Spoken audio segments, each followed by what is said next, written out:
لا إله إلا الله محمد رسول الله عليه صلاة الله وآله والأحبة لا إله إلا الله محمد رسول الله. Assalamualaikum warahmatullahi wabarakatuh.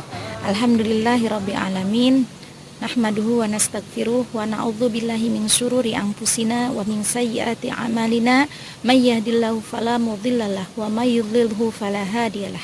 Asyhadu an la ilaha illallah wa asyhadu anna Muhammadan abduhu wa rasuluh la nabiyya ba'dah. Sahabat imani rahimakumullah. Puji dan syukur kita panjatkan kehadirat Allah Subhanahu wa taala atas segala nikmatnya. Alhamdulillah sampai hari ini kita masih bisa menikmati hari-hari Ramadan, hari-hari yang agung dan mulia. Semoga semua amalan-amalan kita diterima oleh Allah Subhanahu wa taala dan sisa-sisa Ramadan bisa kita optimalkan dengan sebaik-baiknya.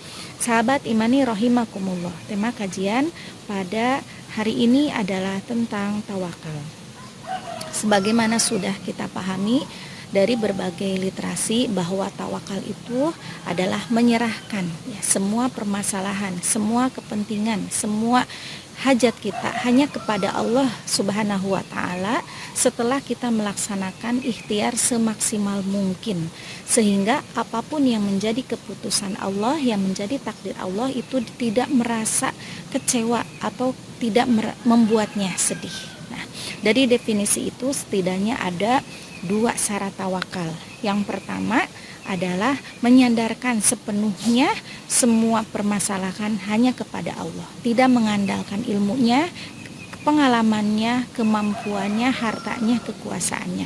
Dan yang kedua adalah melakukan sebab atau usaha. Nah, dalam hal apa saja kita harus bertawakal?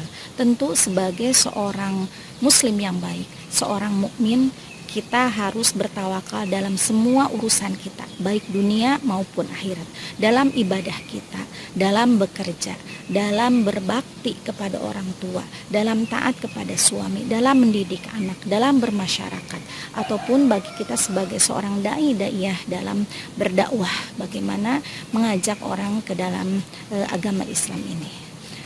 Sahabat imani rahimakumullah, ada 5 hal yang Allah berikan kepada orang-orang yang bertawakal kepadanya. Yang pertama adalah as-sakinah wa tumaninah, yaitu ketenangan jiwa dan ketentraman hati.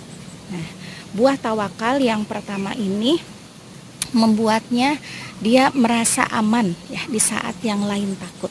Kemudian dia merasa tenang di saat yang lain terguncang.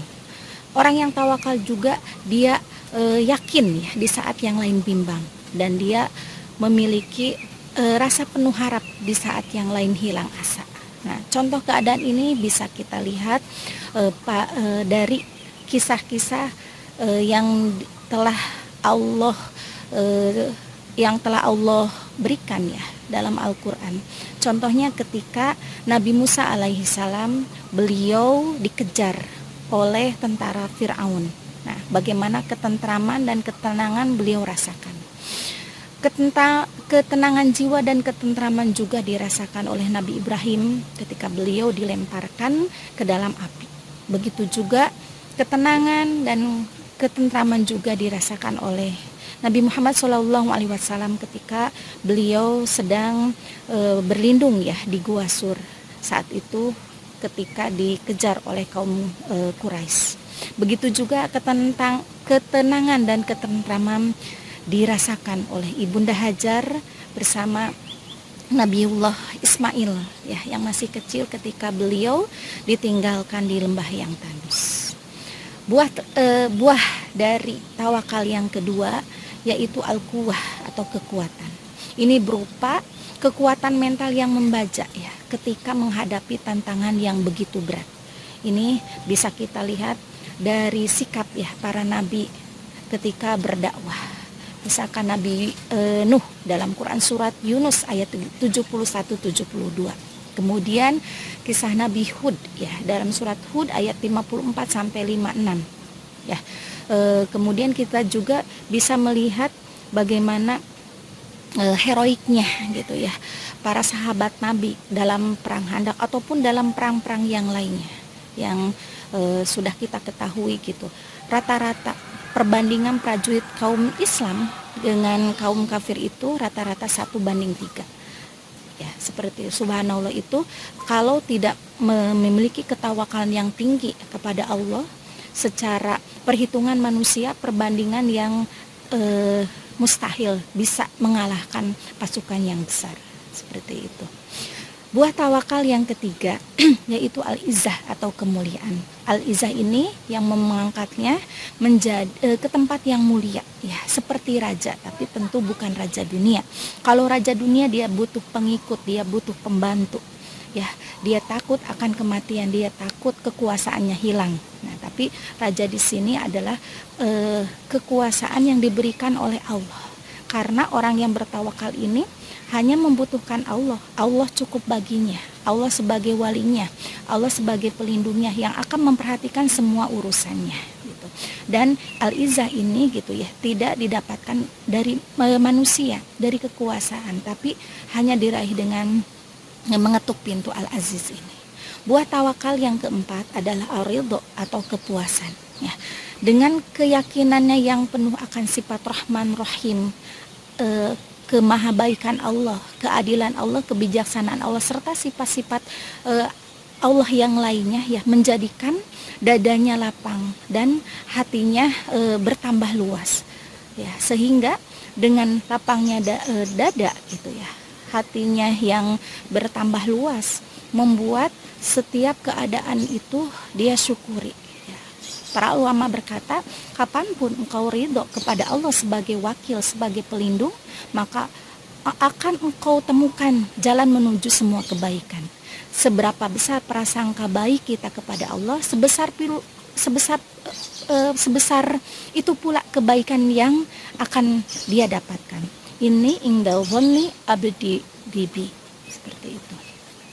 Buah tawakal yang kelima adalah al-amal atau optimisme.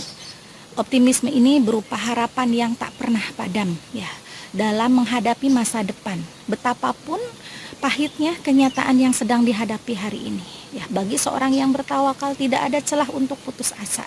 Karena putus asa itu adalah salah satu sifat kekufuran dan kesesatan sebagaimana Allah firmankan dalam Quran surat Al-Hijr ya, ayat 56.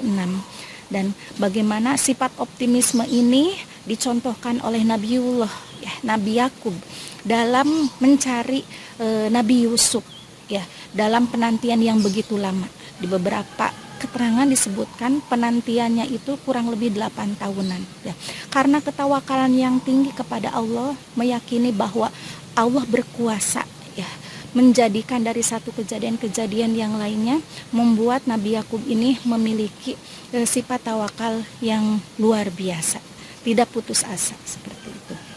Nah, dari pemaparan tadi mudah-mudahan kita semua memiliki sifat ketawakalan ini, karena ketawakalan ini merupakan bukti keimanan yang benar ya.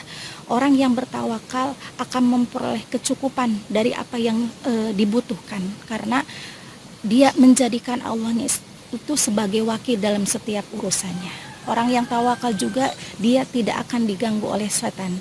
Dan yang luar biasanya, ketawakalan ini merupakan salah satu sifat penghuni surga ya, yang masuk surga tanpa hisab.